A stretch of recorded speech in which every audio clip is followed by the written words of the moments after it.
Hi everyone and welcome back. Today we're going to be talking about how to grow in self-confidence as an Enneagram 2. This is a video that is part of my series on growing in self-confidence based on your Enneagram type. So far I've talked about many of the other types, so feel free to check that out. And today we're going to be talking about Enneagram 2, the helper or the giver. So all about that in the next few minutes. If you haven't already, please don't forget to like and subscribe, and let's dive in. So, what is important to understand, again as a disclaimer? The things that I'm sharing here are of course going to be the most useful and valuable to people whose main type or core type is Enneagram 2. However, it will also apply to people who have a 2 wing or have 2 in their tri-type, and even to other people, because all aspects that are described by the Enneagram are human things, and to a certain extent they exist at least a little bit in everybody, okay? So, what is important to understand when it comes to Enneagram 2? The helper or the giver is part of the feeling triad or the heart triad together with types 3 and 4. And this means that one of the core problems, one of the core wounds that this type has is a tendency to feel that no matter what they do not deserve to be loved unless they prioritize other people's needs and emotions. This is why the type is called the helper. So we get out of our way to help other people, to make them happy, to be supportive of them, to meet their physical or emotional needs before we meet our own, because we subconsciously believe that only by doing that do we deserve to get love and appreciation from others. So in a similar way to Enneagram 3, Enneagram type 2 also has a tendency to want to perform to gain something. Enneagram 3 performs in a more, let's say, academic sense or work sense or whatever, and Enneagram 2 has a stronger tendency to perform in relationships by people pleasing, by trying to constantly help others and fix things for other people, to save others, and so on and so forth.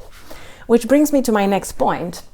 In order to develop in self-confidence, and here I'm also talking a lot from experience, is understanding that stepping into that savior or rescuer mode is actually not a helpful thing for anybody involved, and it will not get us the love that we deserve or the love that we are looking for. In some of my previous videos, I talked about the drama triangle, a theory from transactional analysis, which is really powerful and describes unhealthy psychological games that we as people tend to get involved in. And in this drama triangle, there are 3 different types of roles that people have a tendency to take. We have the victim role, we have the rescuer or the savior role, and we have the persecutor role or the aggressor.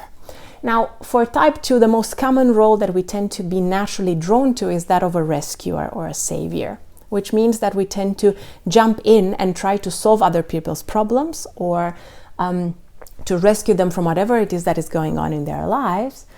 And this creates a lot of victims around us. By doing this and by engaging in this behavior, we tend to invite more of a victim mentality and a victim behavior in others, which means that we attract more and more of these things in relationships, or that people who have a tendency to victimize themselves might be more attracted to us as Enneagram 2s and try to pull us into this dynamic, which then creates a really unhealthy, toxic pattern. So first of all, awareness of this is really, really important, and the ability to understand that we actually, if we are honest with ourselves, we step into the rescuer role for our own ego and to prove something to ourselves. Because out of insecurity, we believe that our self-worth is only valid, it only exists if we jump in and support and help other people. And as a result, we do it a lot for ourselves. And that honesty with ourselves is the first step. Understanding that we do so much for others when we are unhealthy as Enneagram 2s and not actually confident, out of our own selfish need to prove to ourselves that we are worthy of love, or out of our own selfish need to be liked, loved, and appreciated by others, to be validated by others. And I know this is not a comfortable thing to hear, and most people will get defensive when they hear this. I've been through this myself, but it took a lot of work with myself to understand that this is a selfish need, and I can't blame other people for me overdoing things for them, because it's my responsibility to set boundaries, it's my responsibility to say no, and it's my responsibility to be honest with myself and decide what are the things where I can actually help others and support others, and what are the things where it's not really my problem, or I simply do not have the time, energy, and resources to jump in and help. Something a lot of twos struggle with is guilt. And guilt is very much related to confidence and is very much related to the rescuer role. Looking at that guilt or that shame and facing it is also a really important thing. And I'm not saying that you should jump in and immediately face it. You might benefit from doing this with support from a therapist or a counselor or a coach, so that you have that safe space to understand this feeling and feel this feeling. But it's also an important milestone in the development of an Enneagram 2, in growing in self-confidence as an Enneagram 2. And really noticing that the guilt and the shame have much more to do with your desire to be perceived in a certain way. Meaning that you will try to help others all the time and to not say no because you don't want to feel guilty. But actually, you don't want to feel guilty because you want people to see you as someone who's kind and loving and sweet and supporting and helpful and so on and so forth. And sure, some people might get upset at you if you now start saying no, because they got used to you saying yes and not having boundaries, and that's fine. Maybe they need some time to adjust to your more authentic self. Or it might be the case that if those people cannot respect you by you putting boundaries, it's not that there's something wrong with you as an Enneagram 2. Maybe there's something wrong with the other person who cannot accept that other people have boundaries and other people cannot always do what they want. So then you're not actually losing anything, you're gaining something, because you are disconnecting from someone who's not truly there for you. And so this brings me to my next point.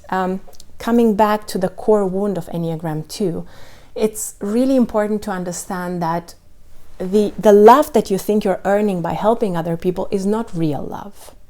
That might be appreciation, but it will not fulfill your deep need for love and connection and belonging, because that's where this stems from. You want to be loved and seen and appreciated. So it's really important to distinguish between appreciation and love. People might appreciate the fact that you gave them a nice gift, or that you baked a nice cake or made a nice meal or helped them with their emotional issues.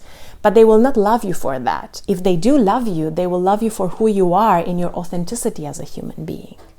So actually, you are more likely to get the love that you want if you are your authentic self.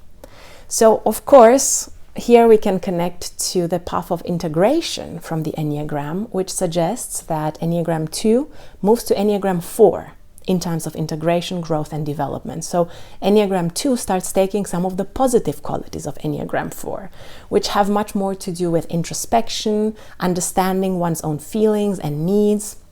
If we think about it in MBTI terms, connecting more to your own FI, because a lot of Enneagram 2s are FE types, FJs. Not all of them, but there's a huge amount of Enneagram 2s that are FJs. So connecting more to your FI, or connecting more to that positive Enneagram 4 in you, and investing more in your self-awareness, in your understanding of your own thoughts, feelings, needs, and values, because long term, this will be the thing that will help you the most. Okay, so these are my thoughts on some of the most important things to consider and work on as an Enneagram Type 2. You can do this on your own, you can do this with the help of friends and family, you can do this together with a therapist, a coach, or a counselor. And by the way, if you're interested and if you resonate with my approach, there's a link in the description below that will take you to my website, and you can learn a little bit more about what I do as a self-awareness coach with a background in psychology and psychotherapy. And again, thank you very much for being with me. Thank you very much for watching this video, and see you next time with another video on typology.